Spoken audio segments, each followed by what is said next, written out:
How well do you know Japan? I'm kind of ignorant.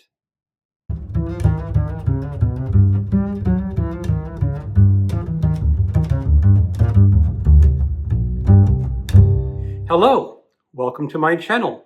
Another bibliophile reads. I'm a self-proclaimed eclectic reader, and you never know what you're going to get when you tune to my channel and see what I've been reading. I am on a foolish attempt to make a video about every book I read in 2026. That's going to be a hard task. I don't know how far I'll get. But the second book I finished in 2026 was Spring Snow by Yukio Mishima. This is part of a group read that I'm doing with Chris over at Luminal Spaces.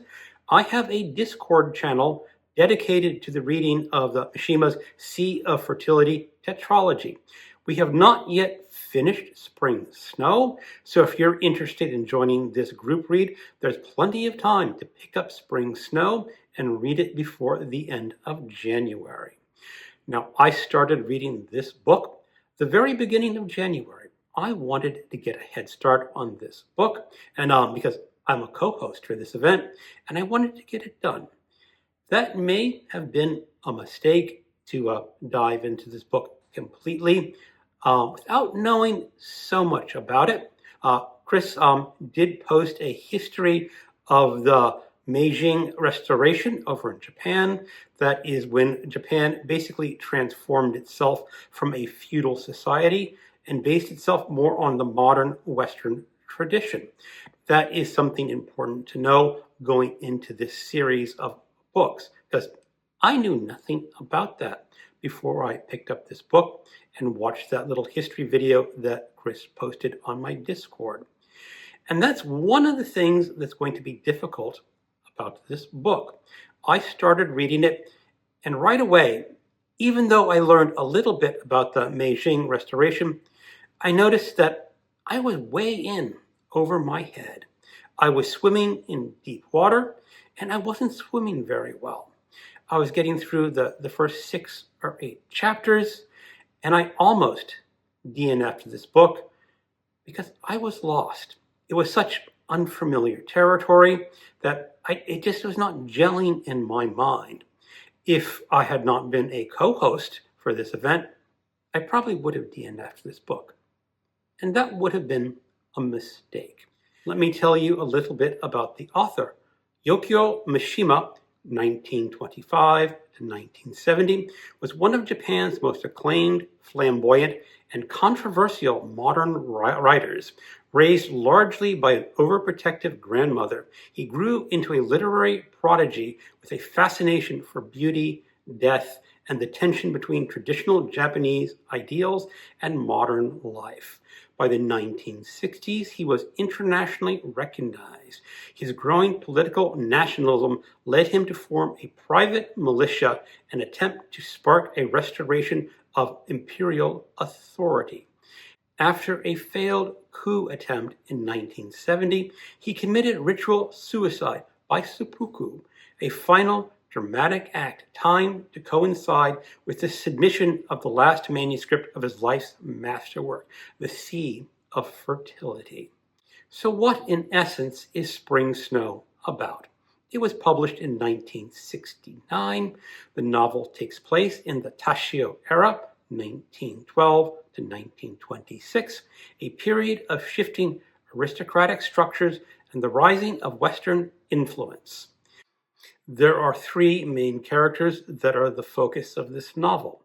I am going to butcher the pronunciation of the Japanese names. I'm sorry.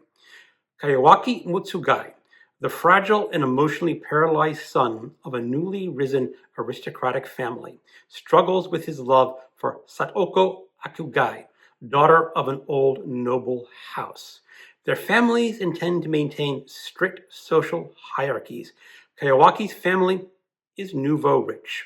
Satoko's is old, refined nobility. When Satoko becomes engaged to a prince, Kayawaki realizes love too late. Shigukani Honda is the rational observer who becomes obsessed with reincarnation. Honda is the central character for the Sea of Fertility tetralogy. And once this story got going and focuses on Kiyawaki and Satsuko's romance, I sort of lost it a little bit. I don't tend to do well with books focusing on just relationships, and I was fading in and out towards the middle of the book.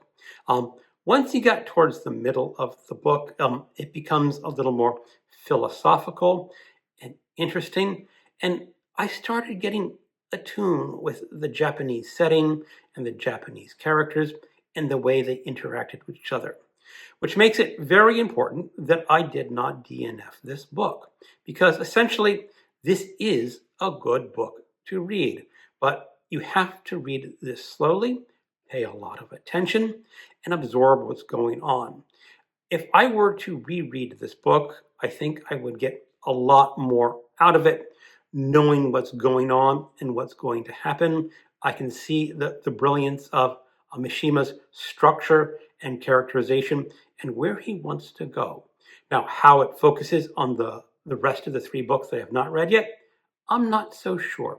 I have an idea where Mishima is going to be going with this story, and I'm not going to spoil it in this short video.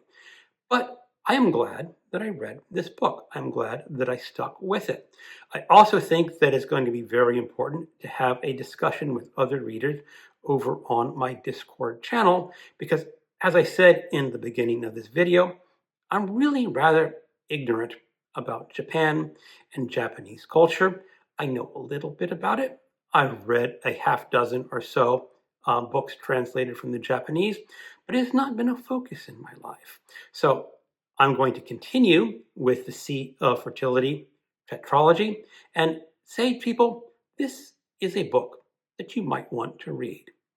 Going along with trying to make a short video of every book that I read in 2026, I've created my own ranking system, and that ranges from bloody hell yes down to bloody hell no. It's slightly humorous, slightly blasphemous, but that fits my personality. So how would I rank Spring Snow? I'm going to give it a hell yes. And I only give it a hell yes because I'm so unfamiliar with the culture of Japan. If I were more familiar with it, I might like it even better. Maybe I'll like this book even more on a reread if I ever get around to it. Thank you for watching, and keep on reading.